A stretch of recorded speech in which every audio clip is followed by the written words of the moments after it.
జనవరి 1న జరిగిన ఈ సంఘటన చూసిన తర్వాత, ఇన్న తర్వాత, ఈ ఫోటోని చూసిన తర్వాత నాకైతే పోలీసుల మీద ఉన్నటువంటి గౌరవం పూర్తిగా పోయింది. అలాగే సామాన్య ప్రజలు పోలీసు వ్యవస్థ, ఆంధ్రప్రదేశ్ పోలీసు వ్యవస్థ అంటేనే అసహించుకునే స్థాయికి దిగజారిపోయారు అని ఇక్కడ అనిపిస్తుందండి.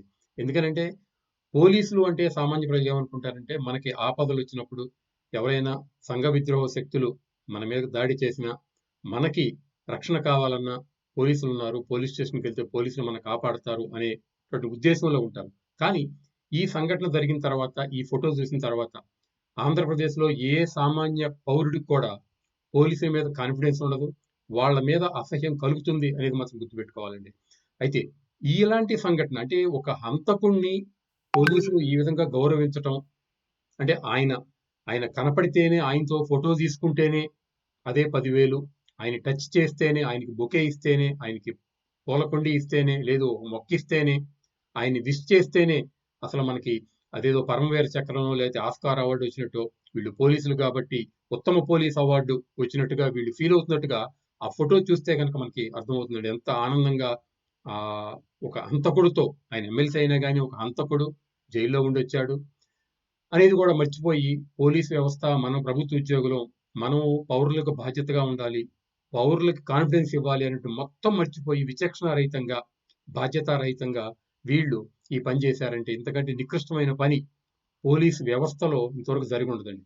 అయితే ఇలాంటివి కేవలం వైఎస్ఆర్ కాంగ్రెస్ పార్టీ ప్రభుత్వంలోనే గత 4.5 ఏళ్లుగా చూసామండి. హంతకుల్ని వివేకానంద రెడ్డి గారి హంతకుల దగ్గర నుంచి డ్రైవర్ సుబ్రహ్మణ్యం హంతకుల వరకు వీళ్ళకి వైఎస్ఆర్ కాంగ్రెస్ పార్టీ ప్రభుత్వంలోనే అందలాలు, చాలా గౌరవ మర్యాదలు, పోలీసులు వీళ్ళని చాలా చక్కగా ఒక చంటి పాపం చూసినట్టు వీళ్ళంటి వాళ్ళని చూసుకుంటున్నారు అంటే ఇది కేవలం జగన్మోహన్ రెడ్డి గారి పరిపాలనలో మాత్రమే ఇలా ఉంది.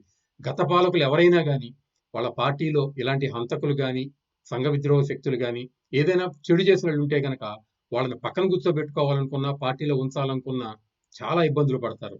కానీ జగన్మోహన్ రెడ్డి గారే హంతకుల్ని, నేరస్తుల్ని, ముద్దాయిల్ని పక్కన పెట్టుకుని వాళ్ళకి గజమాలలతో సత్కరిస్తూ పార్టీలో వాళ్ళ గౌరవ మర్యాదలు ఇస్తున్నారంటే ఇది ఇలాంటి వ్యక్తులకి పార్టీ ఇస్తున్నటువంటి గౌరవం అని గుర్తుపెట్టుకోవాలండి.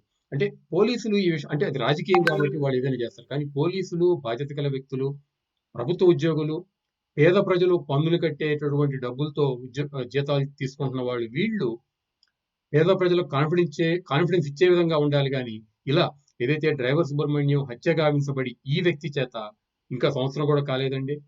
అంటే డిసెంబరు 25 జనవరి 1 అంటే జనరల్‌గా ఇది పండగ వాతావరణం, సెలవులు. అలాంటి పరిస్థితుల్లో డ్రైవర్ సుబ్రహ్మణ్యం కుటుంబం తన కుటుంబాన్ని పోషించేవాడు, కష్టపడి బయటికి వెళ్లి సంపాదించుకొచ్చేవాడు, పెద్ద దిక్కు కొన్ని కోల్పోయి దీనావస్థలో ఉన్న సందర్భంగా పోలీసులు మనల్ని కాపాడతారు అని ఏదో మిణుకు మిణుకు ఆశ ఉన్నా గాని, ఈరోజు ఈ ఫోటో చూసిన తర్వాత వాళ్ళకి పూర్తిగా వాళ్ళ జీవితాల మీద కూడా వాళ్ళకి నిస్సహాయత ఉండి, బహుశా అంతకంటే దీనమైన పరిస్థితుల్లో ఆ పేద బలహీన వర్గానికి చెందిన వాళ్ళు ఉంటారా అని గనక మనం ఆలోచిస్తే, పోలీసుల మీద మాత్రం ఇలాంటి చర్య తీసుకున్న వాళ్ళకి ఖచ్చితంగా పోలీసు బాస్ ఎవరైతే డీజీపీ గారు ఉన్నారో కసిరెడ్డి రాజేంద్రనాథ్ రెడ్డి గారు కొంచెం దీని మీద నజర్ వేసి ఎవరైతే ఇలా అత్యుత్సాహం చూపారో అంటే జనవరి 1కి విష్ చేయాల్సిన ఇంత ఆనందంగా ఆహ్లాదకరంగా గుంపులు గుంపులుగా పోలీసులు వెళ్ళి ఒక ఎమ్మెల్సీకి కేవలం ఒక ఎమ్మెల్సీకి ఇంత ఇచ్చారు అంటే మరి ఆ ఎమ్మెల్సీ వెనక ఉన్న డబ్బులు లేదు ఆ ఎమ్మెల్సీ వెనక ఉన్న పార్టీ యొక్క అధికారం లేదు ఆ ఎమ్మెల్సీ యొక్క రౌడీయిజాన్ని చూసి భయపడి ఆశపడి ఈ పోలీసులందరూ ఈ పని చేశారా అని కనుక ఆలోచిస్తే ఖచ్చితంగా ఈ విషయంలో పోలీసులు చేసింది మాత్రం 100కి 100% తప్పు, తప్పుడు చర్య అని మాత్రం మనకు అందరూ గుర్తుపెట్టుకోవాలి.